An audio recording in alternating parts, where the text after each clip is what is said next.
أعوذ بالله من الشيطان الرجيم. بسم الله الرحمن الرحيم. الحمد لله رب العالمين، نحمده ونستعينه ونستغفره ونعوذ بالله من شرور أنفسنا ومن سيئات أعمالنا. من يهده الله فلا مضل له ومن يضلل فلا هادي له. أشهد أن لا إله إلا الله وأشهد أن محمدا عبده ورسوله. أما بعد. Alhamdulillah, hari ini dapat kita kata apa, berjumpa kembali selepas cuti seminggu, ya. Minta maaf atas cuti minggu lepas. Kami di kuarantin. Okey, penyakit kaki tangan dan mulut kan anak terjangkit. Jadi kita inilah, dan minta maaf juga sebab tadi baru sahaja kami post nota yang siri 3 kan. InsyaAllah hari ini adalah siri yang keempat daripada pelajaran kita. Kita belajar tentang fiqh darah wanita. Baik. Jadi insyaAllah hari ini kita akan sambung dan kita akan membincangkan beberapa tajuk pada hari ini, iaitu tajuk utamanya suci daripada haid dan nifas. Okey, dan tajuk-tajuk kecilnya kita akan bincangkan. Yang pertama, bilakah seorang wanita dihukumi dengan haid? Okey, yang kedua, bila seorang wanita dihukumi pula dengan suci? Maksudnya bila perempuan ni kita panggil dia wanita yang haid, dan bila yang kita boleh kata dia wanita yang suci. Okey, lepas tu yang ketiga, tanda-tanda suci, kemudian suci antara dua haid, kemudian suci antara haid dan nifas, dan juga suci antara nifas dan haid. Okey, jadi inilah tajuk-tajuk kecil yang akan kita bincangkan pada hari ini insya-Allah. Okey, jadi kalau ada apa-apa soalan, belumlah sekarang kan. Sekarang belum ada lagi. Selepas ini boleh tanyalah. Cuma kita ulang balik supaya kita ingat benda yang kita sudah belajar sebelum ni. Okey, yang pertama kita belajar tentang apa? Yang 3 siri sebelum ni. Apa maksud setiap darah? Apa maksud setiap darah tu kan? Apa dia darah haid, apa dia darah nifas, dan juga apa dia darah istihadah. Kemudian apa lagi yang kita sudah belajar?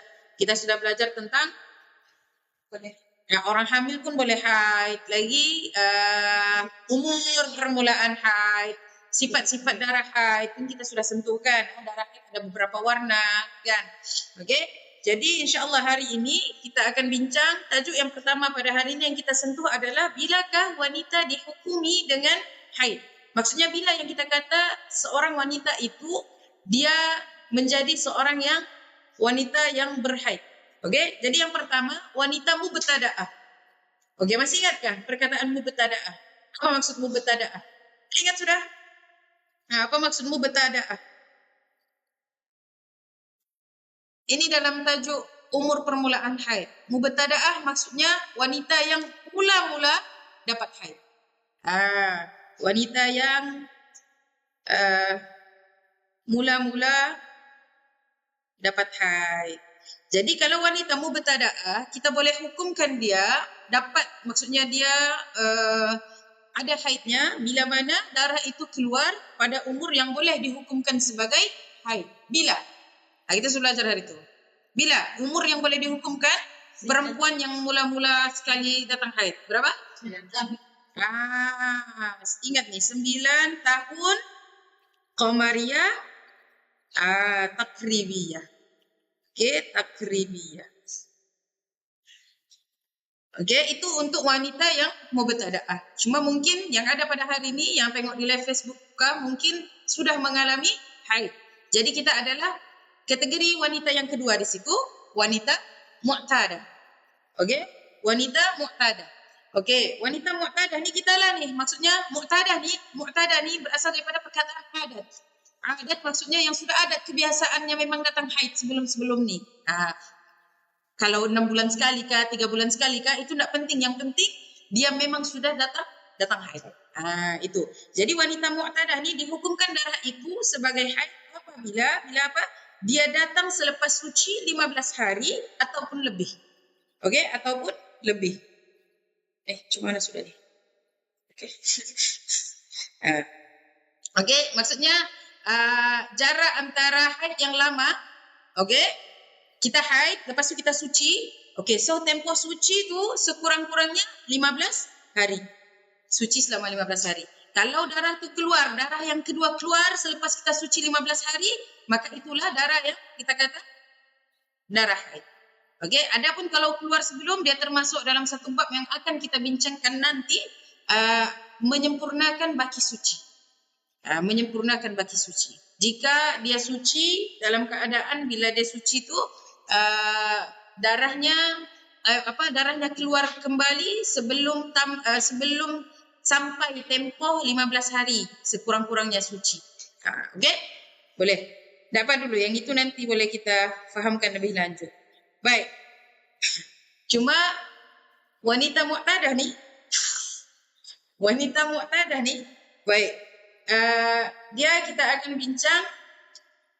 Okey, kalau tengok di dalam yang slide ni, okey, untuk wanita mu'tadah macam tadilah, bila dia dia dikira haid bila dia melepasi tempoh suci sekurang-kurangnya 15 hari. Okey, 15 hari 15 malam. Cuma ada beberapa persoalan. Persoalan yang pertama, kalau darah tu datang sebelum cukup suci 15 hari. Ini yang tadi saya bagi tahu tadi. Okey, jadi inilah yang kita akan kata bila darah tu datang. Maksudnya darah kedua. Okey, darah pertama dia begini. Darah yang pertama dengan darah yang kedua. Okey, diselangi tempoh suci kurang. Ini maksudnya, ini kurang kurang daripada 15 hari. Okey, jadi kalau dia kurang daripada 15 hari, dia hendaklah dicukupkan sekurang-kurang suci. Barulah darah yang kedua itu dikira sebagai darah haid. Okey? Faham? Kalau tak faham kita lukis. Kita lukis supaya lagi faham. Okey. Contoh yang ini dia haid, kemudian dia sucikan. Okey, dia haid pada hari pertama hingga hari ke-7. Okey, kemudian dia suci daripada hari ke-8 sehingga hari ke-17. Okey, berapa hari tu? Berapa hari? 17 tolak 8. 9 hari kan? Okey, ini 7 hari dia haid. Di sini 9 hari. Lepas itu darahnya keluar. Betul. Jadi waktu sucinya tu kurang daripada 15 hari. Kan? Tengok-tengok hari ke-18 keluar lagi darah. Sampailah hari ke berapa? Ke-25 lah contoh. Okey? Dah. Sampailah hari ke-30 contohnya. Okey, di situ ada berapa hari? 18 hingga 30 tu. Ada 12 hari kan? Okey, ada 12 hari. Okey. Jadi, untuk kes yang pertama ni, darah tu datang sebelum cukup suci 15 hari, makna kata, ini 9 hari, kena ambil berapa hari untuk cukup 15 hari? Kena ambil 6 hari lagi. Jadi, 12 daripada 12 hari yang keluar darah ni tadi, 6 hari cukupkan suci. Maksudnya dia berada dalam, walaupun darah itu keluar, dia berada dalam keadaan istihadah. Okey? Baki daripada 6 hari ada lebih 6 hari itu lagi, itu barulah kita kata haid yang kedua.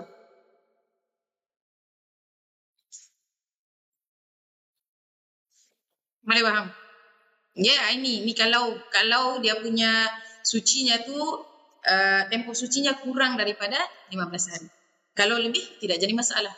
Kalau lebih memang itu haid kedua lah terus begitu. Okey? Baik, itu untuk yang pertama. Yang kedua pula, darah berhenti sebelum mencapai sehari semalam. Darahnya keluar tapi berhenti sebab berhenti dalam tempoh masa kurang daripada 24 jam. Jadi apa yang dia patut buat? Wajib dia menggantikan puasa dan solat yang ditinggalkan semasa darah keluar. Dan tidak diwajibkan mandi kerana telah terbukti ianya bukan haid. Kita hanya akan mandi wajib bila mana kita yakin sudah itu darah haid. Dan darah yang keluar tu mencukupi syarat-syarat darah haid. Kalau darah yang keluar tidak mencukupi syarat darah haid, maka dia dikira sebagai darah fasad. Darah fasad. Okey, boleh faham? Okey?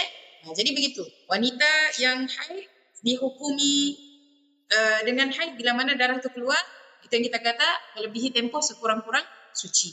Sekurang-kurang suci adalah 15 hari, 15 malam. Gitu. Okey?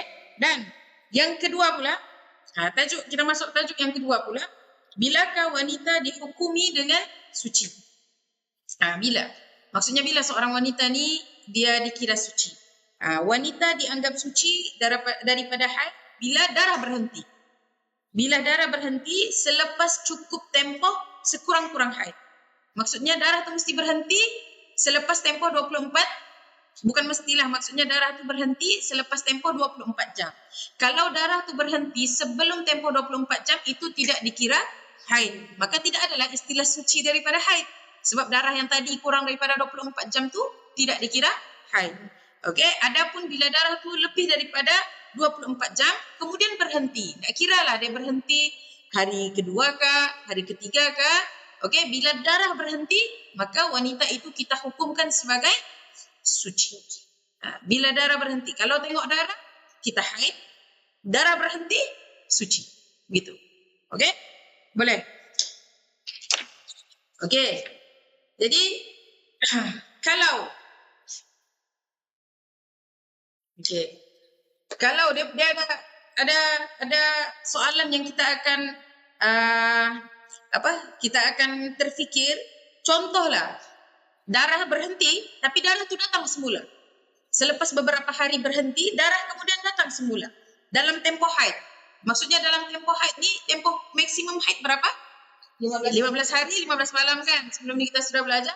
Okey, jadi darahnya contoh kita tengok di sini, darahnya dia keluar darah daripada hari pertama hingga hari ke-5. Ada darah. Okey, jadi ada darah di sini. Okey, hari ke-6 sudah berhenti. Okey, hari ke-6 hingga hari ke-7 naqa. Ingat lagi kah perkataan naqa? Apa maksud naqa? Tiada darah. Ambil pakai kapas, cek menggunakan kapas, tapi tidak ada kesan darah. Darah juga tidak mengalir. Tengok hari ke-8 darah datang semula sehingga hari ke-10.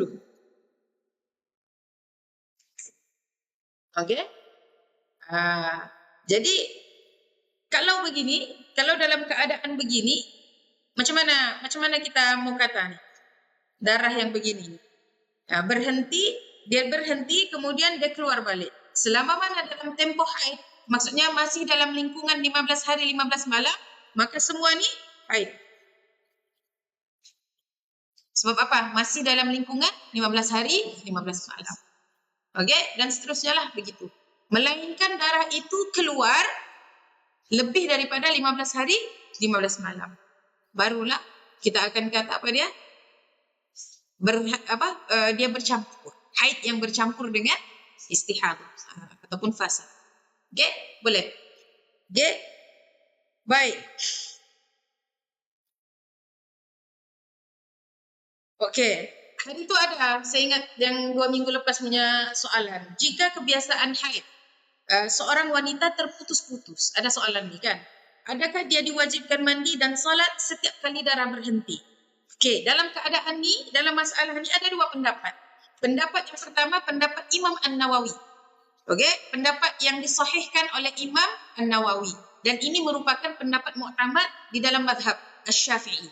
Okey, apa dia pendapat Imam An-Nawawi? Boleh tengok di dalam slide tu. Yang pertama, dia walaupun maksudnya darahnya terputus-putus, jadi dalam tempoh darah yang tidak nampak darah, dalam tempoh naqa, dia wajib untuk bersuci.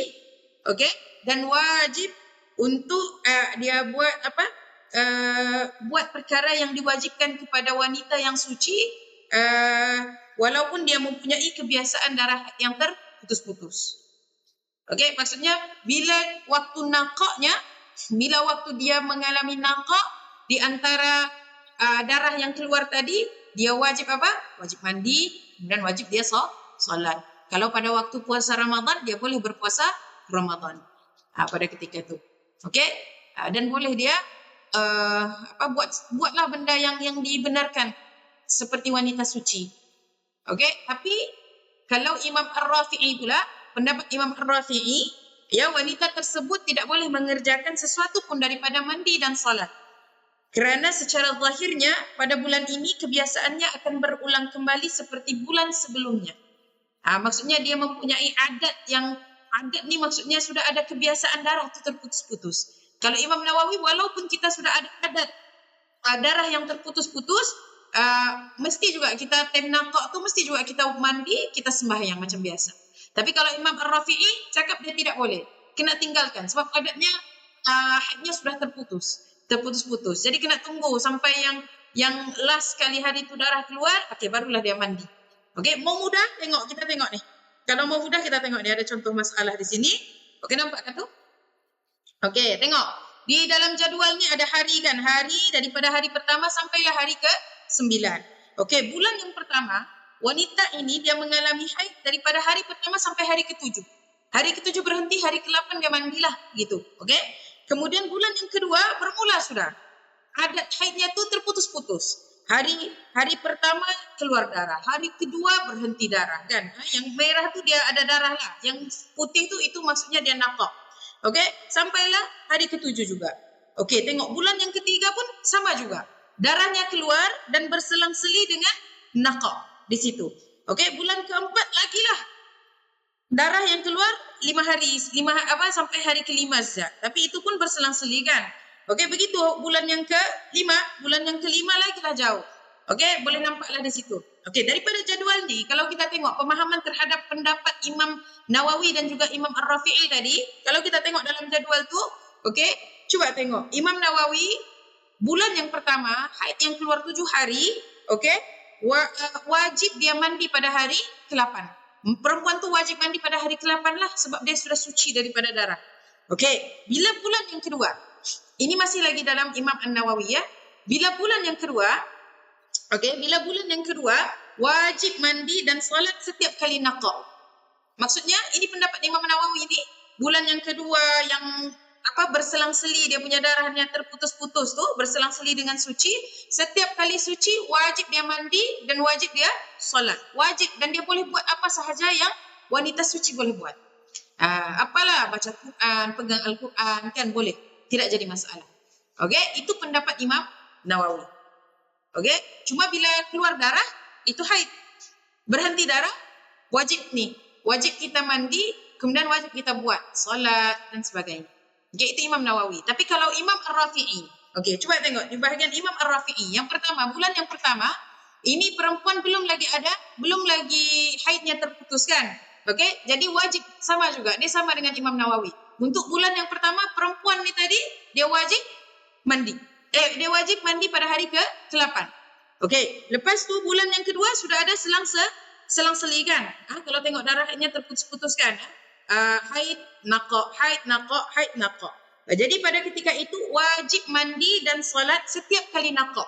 Sama macam Imam Nawawi tadi. Setiap kali naqah masih lagi wajib mandi. Kenapa? Sebab belum ada adat, belum ada kebiasaan haid yang terputus. Sebab haid pada bulan 1 tadi, pada bulan yang pertama tadi, haidnya masih lengkap. Daripada hari pertama sampai hari ke-7, darah mengalir keluar sentiasa. Tapi bila bulan yang kedua, dia baru sahaja darah haidnya tu tadi terputus-putus. Maka pada ketika ini, Imam Ar-Rafi'i punya pendapat sama seperti Imam Nawawi. Okey, wajib mandi dan juga salat setiap kali naqah. Okey, sebab dia belum ada kebiasaan. Itu baru yang first time. Tapi bila bulan ketiga, pendapat Imam Ar-Rafi'i, bila bulan yang ketiga, okey, darah pun berselang-seli ini. Baik, jadi tidak boleh mandi dan solat pada waktu naqah kerana adat haidnya. Maksudnya kerana adat haidnya sudah ada yang sebelum ni. Haidnya akan keluar sampai hari ke-7 saja. Walaupun dia berselang-seli tapi akhirnya dia akan stop pada hari ke-7. Okey? Jadi dia wajib tunggu haidnya tu sampailah hari ke-7, okey? Untuk cukupkan adat haidnya. Jadi hari ke-8 wajib dia mandi dan solat kerana telah melebihi adat haidnya. Okey? Dan wajib qada solat pada hari ke-6 dan ke-7. Kerana darah sudah tidak kembali. Sebab kalau pendapat Imam Ar-Rafi'i, bila perempuan tu sudah ada adat kebiasaan. Okey, bulan kedua tadi memang darahnya terputus-putus dan dia tahu darahnya terputus-putus pun tetap akan keluar sampai 7 hari. Dia tahu. Okey, jadi bulan ketiga darahnya terputus-putus. Okey, jadi dia boleh menunggu waktu nakuk tu tadi, tidak wajib dia mandi dan tidak wajib dia solat pada ketika itu. Ini pendapat Imam Ar-Rafi'i. Okey? Tidak wajib dia mandi dan tidak wajib dia solat pada ketika itu. Okey? Cuma bila darahnya berhenti terus pada hari ke-7, okey, wajib dia mandi sudah pada hari ke-8. Sebab adat haidnya yang putus tadi tu pun yang terputus-putus bulan lepas tu dia keluar sampai hari ke-7 saja. Selepas daripada hari ke-7 tu sudah tidak ada darah. Okey, memang tidak ada darah. Jadi bila begitu sudah mandi tak ada darah, maka hari yang wajib dia qada salat pada hari yang ke-6 dan ke-7. Ini pendapat Imam Ar-Rafi'i. Okey. Kemudian bulan yang ke berapa? Bulan yang ke-5 pula 9 hari haidnya. Okey. Maka wajib dia mandi dan tidak boleh dia mandi dan solat pada waktu naqa, dan wajib dia menunggu masa untuk mandi dan solat sehingga cukup adat haidnya. Adat haidnya berapa? 7 kan? Sebelum yang bulan yang ke bulan yang ke dia akan tengok bulan yang keempat tu. Bila bulan 5 dia akan tengok adat haid bulan yang keempat. Okey, bulan yang keempat haidnya cuma keluar sampai hari ke-5. Maka hari ke-6 dia wajib mandi dan solat kerana telah melebihi adat haidnya. Okey, jadi dan tidak ada solat yang perlu diqada. Kerana darah datang kembali pada hari ke-9. Begitu. Faham? Boleh faham? Kalau Imam Ar-Rafi'i dia tengok adat haid yang bulan sebelum tu. Tengok. Kalau okey, Imam Ar-Rafi'i bulan yang keempat, 6 dengan 7, hari ke-6 dan hari ke-7 tidak datang haid kan? Tengok bulan yang keempat, hari yang ke-6 dengan hari ke-7 tidak datang haid. Tapi mengikut pendapat Imam Ar-Rafi'i, mesti dia tunggu sampai adatnya sampai 7 hari. Kalau hari ke-6 dan hari ke-7 tetap tidak datang haid, maksudnya darah tidak keluar semula, maka hari ke-8 wajib sudah dia mandi. Begitu. Sebab adat haid ni yang bulan sebelum tu, bulan ketiga adat haidnya 7 hari. Jadi kebiasaan haidnya keluar 7 hari, mustahil darah tu keluar melebihi 7 hari. Jadi hari ke-8 wajib dia mandi. Adapun bila bulan yang ke-5, bila sampai sahaja hari yang ke-5, sebab adat haid bulan yang ke-4 berapa? 5 sudah, bukan 7. 5 sudah. Sebab darah keluar hanya sampai hari yang ke-5. Maka bulan yang ke-5 dia ikut adat haid bulan yang ke-4. Berapa hari haid pada bulan yang ke-4? Begitu. Okey? Boleh faham. Jadi perbezaan pendapat ini biasa berlaku dalam fiqh. Perbezaan pendapat ni selalu berlaku dalam fiqh. Jadi saya bagi tahu pendapat Imam Nawawi adalah pendapat muktamad di dalam mazhab. Okey, adapun pendapat Imam Ar-Rafi'i harus juga untuk kita amalkan untuk diri sendiri. Harus tu maksudnya boleh kalau mau amalkan untuk diri sendiri, tapi kena berhati-hatilah. Sebab dia bukannya adatnya 7 hari daripada bulan pertama, kedua, ketiga 7 hari semata-mata, tidak. Dia kena tengok betul-betul. Adat bulan sebelum tu berapa hari. Kalau memang 7 hari maka 7 harilah. Kalau tidak kena kasih kurang. Dan macam contoh yang tadi itu kan bulan yang keempat tadi tu dia keluar sampai hari ke-5 saja kan.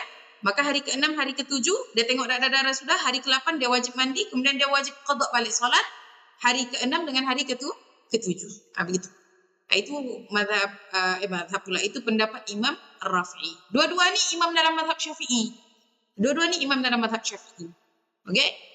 Cuma kalau tanya saya secara peribadi, saya lebih memilih pendapat yang muktamad, pendapat Imam Nawawi. Pendapat Imam Nawawi. Lebih kita kata macam mana ya? Lebih selamat untuk kita berpegang dan amalkan dengan benda itu. Begitu. Okey? Cuma jika ada masyaqqah ataupun apa kita panggil kesusahan, masyaqqah ni ada sesuatu kesusahan, harus untuk kita beramal dengan yang kita kata Imam Ar-Rafi'i ni tadi. Okey? Boleh ya? Inilah sebenarnya penerangan tentang, kalau ingat kita pernah sentuh qaul as-sahbi dengan qaul al-laq. Inilah dia. Inilah qaul ashabi itu pendapat yang disahihkan oleh Imam An-Nawawi. Adapun qaul al-Laqi yang ini tadi, Imam Ar-Rafi'i tadi. Okey, boleh. Okey. Baik. Kemudian yang seterusnya. Boleh kita teruskan? Boleh kan? Okey. Ada apa-apa soalan ke sebelum tu yang berkait dengan yang sebelum ni?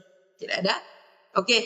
Jadi seterusnya kita akan bincang tentang tanda suci daripada haid. Macam mana pula seorang wanita mahu mengetahui dia suci daripada haid? Adakah tidak dalil? Sebab mahu tidak mahu seseorang wanita ini bila kita berkait dengan hukum mesti ada dalil. Okey, mesti kita mendasari sesuatu itu dengan dalil. Bila benda-benda perkara syariah, kita kena balik dengan dalil. Okey, dalil sama ada daripada Al-Quran ataupun As-Sunnah. Okey, berkaitan haid ada disebutkan secara umum. Tentang haid itu wujud kan? Daripada dalam beberapa surah lah. Okey, tapi penerangan yang lebih lanjut lebih banyak di dalam hadis. Okey, terutama dan banyak juga diriwayatkan oleh isteri-isteri Nabi. Dan antara yang paling banyak meriwayatkan adalah Aisyah. Okey, Aisyah radhiyallahu anha. Okey, jadi tanda suci daripada haid yang pertama darah berhenti. Okey, darah berhenti itu macam mana kita mau tahu darah berhenti? Orang cakap darah berhenti itu macam mana kan? Jadi tengok yang nomor 2 punya slide, tanda suci bagi wanita.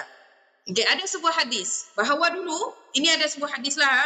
Hadis ini disebutkan oleh Imam Al-Bukhari di dalam kitabnya Sahih Bukhari. Okey. Dulu para wanita menemui Aisyah radhiyallahu anha dengan membawa tas kecil beg kecil lah, macam kita dompet kecil tu, okey, yang berisi kapas tu yang ada sufra tu maksudnya cecair kekuningan. Diorang cek kan, jadi diorang mau tanya dengan Aisyah. Jadi Aisyah kata, bila Aisyah tengok Aisyah kata la ta'jalna hatta tarayna al-qassata al-bayda. Aisyah kata apa? La ta'jalna, jangan kamu terburu-buru. Jangan terburu-buru menganggap diri sudah suci. Okey, hatta sehingga tarayna al-qassata al-bayda, sampai kalian melihat al-qassah al-bayda. Okey, al-qassah al-bayda ni pula, okey, ulama ada beberapa pendapat tentang maksud al-qassah al-bayda. Okey. Yang pertama, pentafsiran daripada Ibnu Rajab dan beberapa ulama yang lainnya, qassah al-bayda ini adalah kapasnya masih tetap putih. Maksudnya kapas itu bila kita cek di kawasan faraj, okey, di kawasan luar faraj, tidak perlu sampai ke dalam ya, tidak perlu kita panggil macam dicungkil sampai ke dalam faraj, tidak. Cuma di bahagian permukaan. Permukaan yang macam mana? Yang bila kita beristinja, okey, kita dapat capai kawasan itu. Okey, jadi kapas itu dilalukan di situ, kemudian kapas itu tetap nampak warna putih. Tetap nampak warna putih. Okey, sehingga maksud perkataan Aisyah pada ketika itu adalah jangan kamu terburu-buru menganggap kamu sudah suci sehingga kamu melihat kapas yang dimasukkan ke dalam faraj itu bersih, putih. Okey, tetap putih, tidak ada bekas darahnya dengan yang warna yang pelbagai lah. Maksudnya kalau masih ada warna keruh, kalau masih ada warna kuning, masih ada coklat, maka itu belum lagi dipanggil suci. Okey, termasuklah sufrah. Sufrah ni maksudnya cecair yang berwarna kekuningan. Okey. Kemudian yang kedua, pendapat yang kedua pula daripada tafsir Imam Malik, Az-Zailai dan juga beberapa ulama lainnya. Okey, al-qassah al-bayda di sini yang dimaksudkan di sini adalah keluar cecair yang putih. Memang keluar ataupun istilahnya kalau biasa bebenang putih. Kan, cecair yang berwarna putih keluar sebagai tanda haid sudah berhenti. Okey, jadi sehingga maksud Aisyah pada ketika ini tanda sucinya haid itu dengan keluarnya cairan putih. Jadi yang mana satu pendapat? Pendapat yang mana satu yang lebih tepat? Untuk maksud al-qassah al-bayda ni.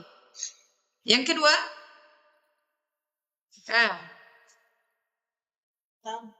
Yang pertama. Ada jawab yang pertama, ada jawab yang kedua.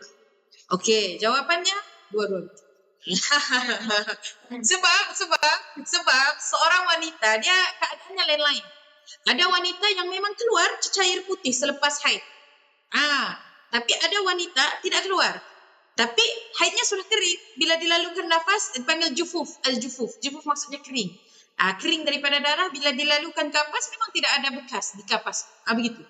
Ada yang dua ni lah. Jadi dua-dua betul lah. Mengikut keadaan diri wanita tu masing-masing. Jadi sebab tu kita wanita kena hargai diri kita dan kena tahu keadaan diri kita macam mana. Kita kena kenal diri kita sendirilah. Warna darah macam mana, suci, petunjuk suci tu macam mana, kan? Cuma kadang-kadang kalau macam lama ada haid kan, lupa sudah. Jadi berbaliklah nanti kalau ada haidnya barulah kita akan bincangkanlah, akan fikir balik. Kita punya cara menentukan kita suci tu yang mana satu. Sama ada perlu kita ambil kapas untuk cek ataupun kita nampak cecair bebenang putih begitu, kita sudah dikira suci daripada haid. Okey, boleh faham yang ini? Boleh kan? Senang saja. Dia dua cara ni saja mau tahu kita haid. Memang dua cara ni saja. Okey? Dia berdasarkan hadis Aisyah tadi tu lah, la ta'jalna hatta tarayna al-qissah al-bayda. Ya. Okey, ada soalan. Tidak perlu korek dalam-dalam. Ada yang suruh pakai cotton bud. Oh, tidak perlu. Tidak perlu korek dalam-dalam. Kenapa mau korek di dalam? Tidak perlu ya, tidak perlu. Okey, tidak perlu korek sampai ke dalam. Cukup sekadar macam contoh bila kita macam saya sebut tadi, bila kita beristinja, kita dapat capai benda tu ketika kita beristinja. Cukup sekadar di permukaan faraj itu sahaja. Tidak perlu sampai ke dalam. Okey, tidak perlu sampai ke dalam. Islam tidak ada ajar kita begitu kan. Jadi dalam mana-mana hadis pun tidaklah disebutkan sampai ke dalam. Jadi dia cuma sekadar di bibir faraj yang zahir, yang istilahnya yang zahir tu yang kita boleh capai ketika kita beristinja. Cukup di situ. Cukup itu. Okey? Walaupun macam contoh dalam tu emas. Kenapa mau korek di dalam? Okey, darah ni kan kalau kita belajar, contoh macam kalau kita belajar sains kan, dia kan daripada dinding rahim yang menebal, kemudian darah terjatuh kan. Kalaulah kita cungkil sampai ke dalam, ke dinding rahim asalnya, memang itu tidak mau akan ada darah. Contoh. Jadi sekarang caranya yang memang sudah di dalam nas ini, ya hadis yang disebutkan oleh Aisyah ini tadi, kata seperti kapas tu putih, maksudnya di permukaan faraj sahaja, tidak perlu sampai cucuk sampai ke dalam. Okey, sebab kadang-kadang cucuk sampai ke dalam ini boleh membahayakan kesihatan kita. Kan? Boleh membahayakan kesihatan kita. Cukup sekadar di permukaan zahir. Permukaan zahir tu pula maksudnya bila kita beristinja kita boleh capai benda tu. Tempat. Itu sahajalah, cukup. Cukup di situ. Kalau ada lagi di dalam tu, itu bukan di bawah bidang pengetahuan kita. Tapi kalau kita kata kita beramal dengan cara yang paling mudah lah, Islam tidak menyusahkan ya. Inilah kadang-kadang berceramah sudah. Kadang-kadang ni masalah terjadi bila mana orang terlalu menyusahkan Islam. Sampai pandangan pada orang luar Islam ni adalah jumud, Islam ni begini dan sekian-sekian kan. Tapi sebenarnya Islam ni mudah, cuma jangan kita memudahkan. Islam tu memang Allah sudah bagi kita mudah, tapi jangan kita permudahkan pula. Maksud kita permudahkan, kita macam tadilah kita kita ambil senang-senang, kita mau ambil pendapat yang mana satu kan, ikut kita punya nafsu. Itu tidak boleh pula. Kita mau ambil rukhsah, apa-apa rukhsah mengikut nafsu kita, tidak boleh. Begitu. Tapi memang sudah Allah bagi tahu, dia begini, manusia ni memang kita diuji dengan kesenangan, dengan kesusahan kan. Jadi bila diuji dengan kesusahan, ada benda-benda yang memang sudah Allah tetapkan boleh kita ringankan. Antara contohnya macam bila kita bermusafir, kita boleh buka puasa, boleh solat qasar kan.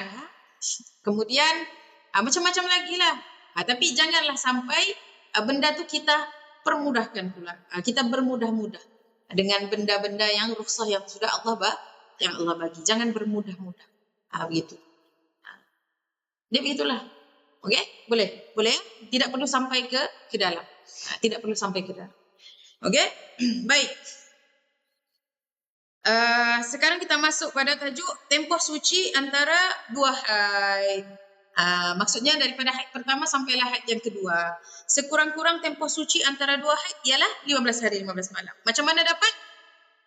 Macam mana dapat tempoh suci antara dua haid ni sekurang-kurangnya 15 hari 15 malam?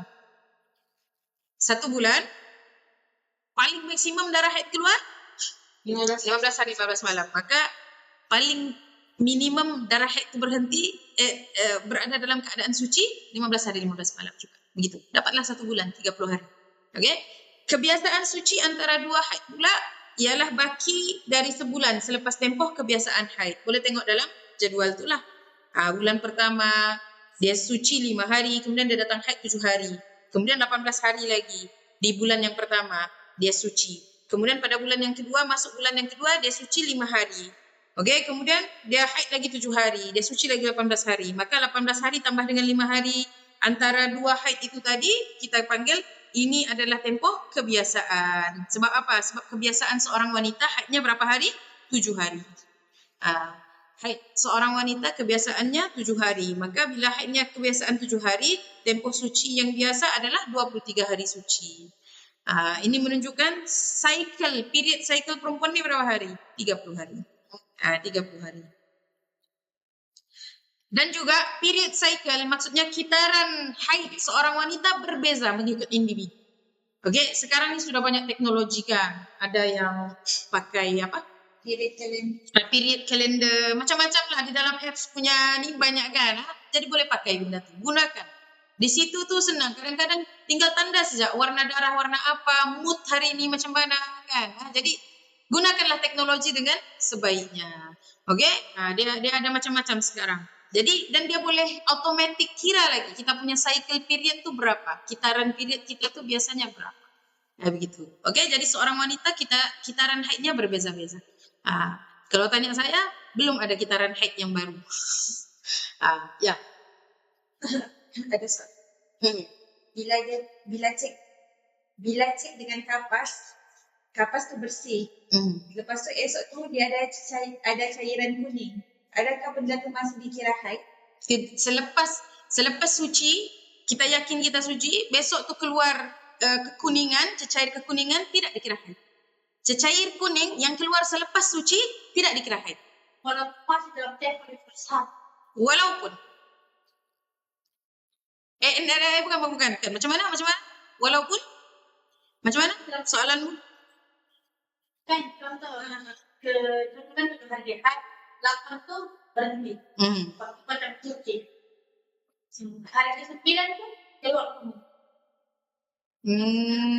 Ya kan? Kalau ikut satu kaedah memang disebutkan darah maksudnya cecair kuning dan keruh yang keluar selepas suci tidak dikira haid. Okey. Sebab dia kata kebiasaannya pilihannya tu memang warna kekuningan.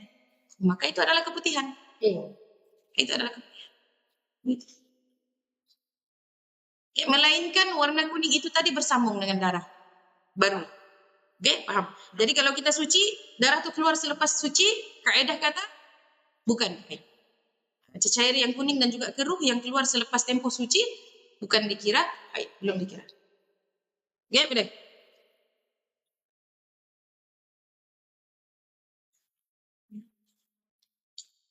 Baik. Kemudian kita sambung hari ini suci antara haid dan nifas. Okey, sebab hari itu kita ada belajarkan darah keluar ketika hamil kan. Jadi pendapat yang azhar daripada pendapat Imam Asy-Syafi'i bahawa wanita hamil boleh mengalami haid. Okey, wanita yang hamil boleh mengalami haid. Okey, kerana itu tiada tempoh sekurang-kurang suci antara haid dan juga nifas. Bahkan kadang-kadang tidak ada tempoh suci antara kedua-duanya. Okey, contohnya jika seorang wanita hamil melihat darah sebagaimana adat haidnya selama 5 hari, kemudian bersambung dengan bersalin, maka darah yang keluar sebelum bersalin adalah haid. Dan yang selepasnya adalah nifas. Okey, tengok dalam jadual ni. Okey, boleh tengok jadual tu.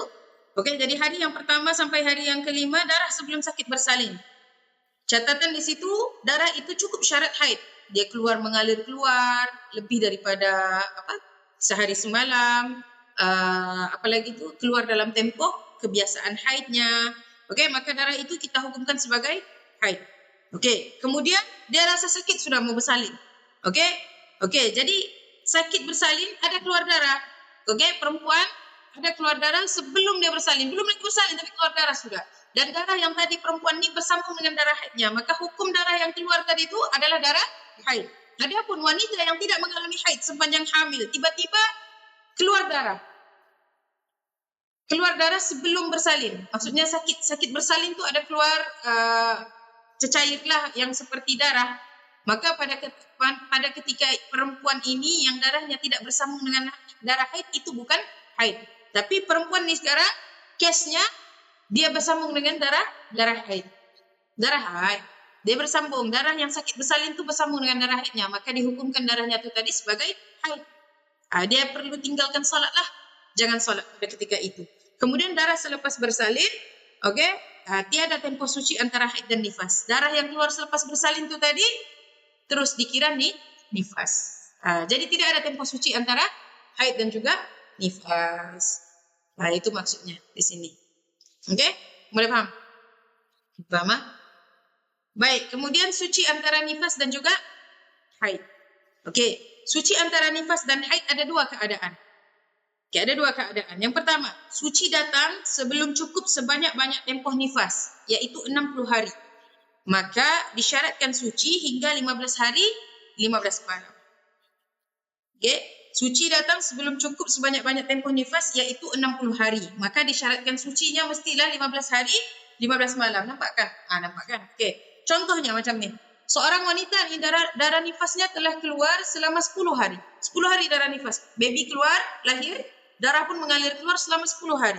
Kemudian darah berhenti selama 15 hari. Kemudian darah datang kembali. Maka darah yang kedua ini adalah haid. Walaupun tempoh maksimum nifas adalah 60 hari 60 malam. Okey? Tapi bila dalam tempoh nifas tu, bila dalam tempoh yang 60 hari tu darah berhenti 15 hari dan lebih, darah kedua yang keluar sudah dikira haid, bukan nifas. Faham? Adapun darahnya keluar, tak keluar kan? Nifas, dia boleh kita sampai 60 hari. Ada soalan. Kalau cycle suci tu bulan tu tiba-tiba kurang daripada 15 hari, contoh 12 hari tempoh sucinya. So hari yang ke-12 hingga ke-15 adakah dia dikira istihadah? Ya. Teruskan solat dan puasa macam biasa. Teruskan solat dan puasa macam biasa. Tapi dia kena itulah yang kita kata maksud mencukupkan baki suci tu.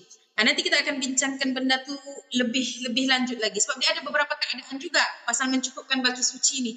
Mau cukup macam mana apa semua, dia ada jadual kita yang mungkin kita boleh lebih faham lah. Tapi insyaAllah lepas ni lah. Bukan hari ni lah pastinya. Okey. Jadi kalau yang ini suci antara nifas dan juga haid. Okey. Dia kalau sudah contoh nifas tu, okey, lebih daripada 15 hari, maka dia sudah darah yang keluar selepas daripada itu walaupun dalam tempoh 60 hari tetap dikira haid yang kedua sudah. Dikira haid yang kedua. Tapi tempoh dia suci maksudnya kurang daripada 15 hari. Maka darah yang kedua masih dikira nifas. Untuk dekat dia boleh, dan darah itu dia tunggu sampai 60 hari lah boleh ditunggu. Faham tak? Dia begini. Contoh, kalau yang dalam sini tadi, okey, dalam slide ni tadi, hari selepas bersalin dia 10 hari sejak keluar darah kan. Okey, 15 hari naqa, suci. Okey, sekarang contohlah, abaikan yang 15 hari ni 10 hari sejak dia naqa. Okey, jadi hari yang seterusnya 7 hari yang keluar darah tu masih lagi dikira nifas. Begitu. Sebab apa? Sebab tempoh suci kurang-kurang tempoh suci antara nifas dan juga haid 15 hari, 15. Mesti berlalu 15 hari 15 malam barulah kita boleh hukumkan itu darah haid. Tapi kalau kurang maka dia tetap kita kira nifas. Dia cukupkanlah sampai ni. Okey, persoalannya ketika naqa apa yang patut dia buat? Persoalan tu balik kepada yang tadi pendapat Imam Ar-Rafi'i, Imam Nawawi. Dan kalau ambil Imam Nawawi lah, senang. Ambil pendapat yang pertama, senang. Sebab apa? Sebab mengandung bukannya setiap bulan. Maksudnya darah nifas ni bukan keluar setiap bulan kan. Jadi mau tunggu ada adat untuk darah nifas, kena tunggu yang seterusnya. Begitu, paham? Jadi kalau yang kali pertama ambil yang pendapat muktamad, senang. Begitu. Melainkan dia ada 10 orang anak. Contohlah, dia melahirkan sampai 10 orang anak. Dan setiap kali dia beranak, maksudnya dia melahirkan anak, setiap kali itu darahnya terputus-putus, darah nifasnya terputus-putus. Maka kalau yang kedua, yang ketiga pun begitu, yang seterusnya adalah sudah adatnya. Kalau dia memang beranak setiap tahun kan adalah adatnya. Tapi apapun, ala kulli hal, benda yang paling penting bila kita membicarakan pasal darah, kena tanda. Kena tanda. Kena tanda. Walaupun kita dalam keadaan nifas, tanda. Darah itu keluar kah, darah itu tidak keluar kah, nakok kah. Okay? Boleh? Boleh paham yang ini? Boleh ya? Okey. Suci antara nifas dan juga haid. Okey, ini yang terakhir. Kita cerita pasal suci antara nifas dan juga haid. Dia ada dua keadaan. Okey? Ini yang tadi lah nih. Yang pertama tadi sudah. Ini yang kedua. Okey. Yang kedua tu suci datang selepas 60 hari. Faham? 60 hari adalah tempoh maksimum ni nifas. Okey? Maka tidak disyaratkan 15 hari suci. Faham? Okey, tengok jadual tu. Contohnya, jika darah nifas berhenti selepas 50 hari. Kemudian darah, bukan dating ya di situ, datang kembali. Auto typo. Okey, auto correct. Okey, kemudian darah datang kembali pada hari ke-61. Okey, maka ia adalah darah haid walaupun diselangi dengan waktu suci kurang dari 15 hari. Faham? Ataupun hari ke-60, hari terakhir darah nifas tu, dia berhenti sekejap. Dia berhenti sekejap. Pun darah yang keluar selepas itu dikira haid. Terus dihukum haid, bukan nifas. Jadi maksudnya yang selepas nifas memang tidak ada tempo untuk suci, sepeda begitu. Selepas nifas maksudnya?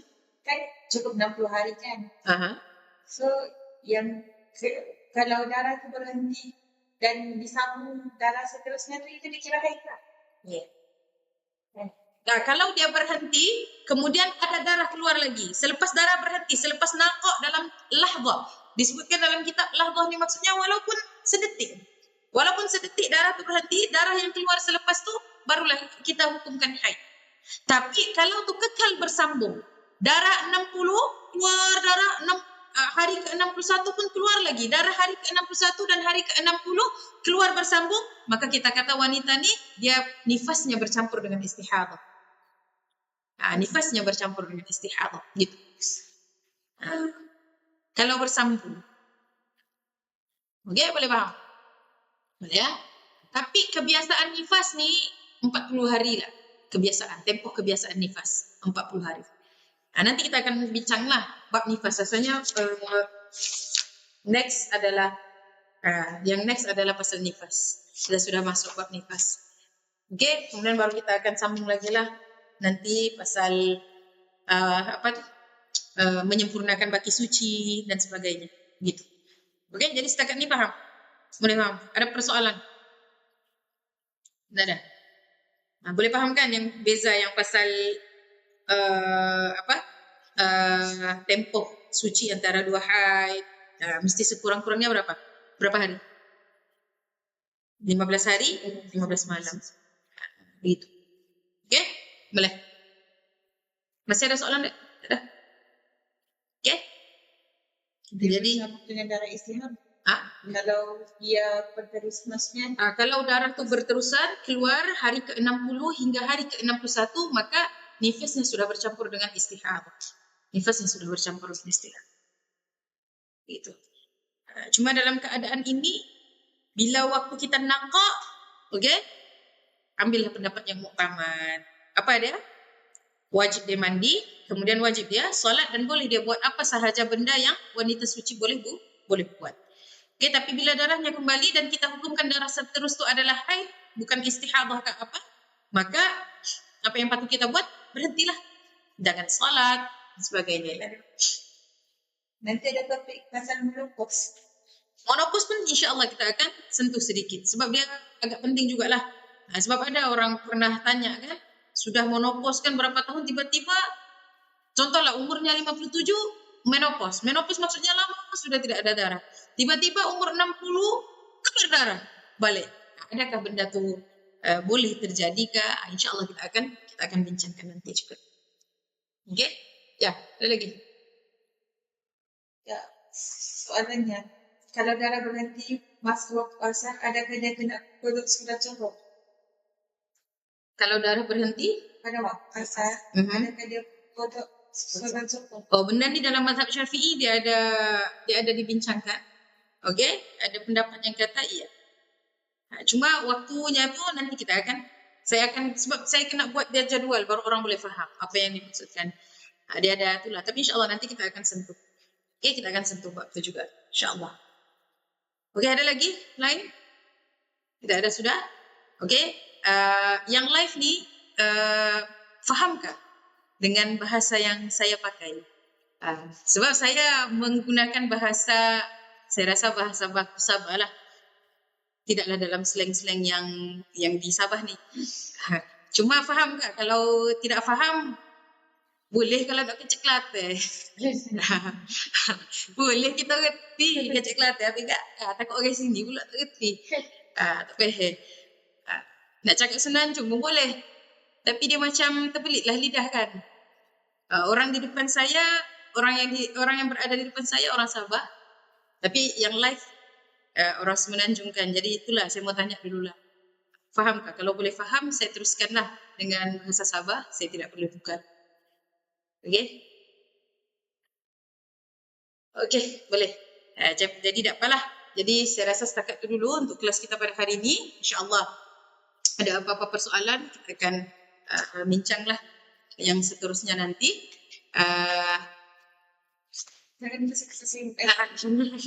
Terpusing pula dia. Okey, jadi insya-Allah nanti kita sambung pada minggu hadapan lagi insya-Allah jika tidak ada halangan lah. Kelas seperti biasa. Mana-mana yang daripada sempurna mahu datang, boleh datang ke pejabat GAD siapa sahaja secara umum lah. Maksudnya siapa sahaja, tidak kelas ini untuk orang umum, untuk orang awam. Siapa-siapa sahaja yang berada di Sempurna dan mahu join kelas secara fizikal boleh datang ke pejabat Gulam Dakwah di Sempurna lah. Boleh nanti kami boleh bagi nombor orang kontak lah untuk dihubungi nanti. Ya, baik. Jadi setakat itu dulu kita tutup dengan tasbih kafarah. Subhanakallahumma wa bihamdika asyhadu an la ilaha illa anta astaghfiruka wa atubu ilaik. Assalamualaikum warahmatullahi wabarakatuh. كتاب الله ترق جنانه وتنل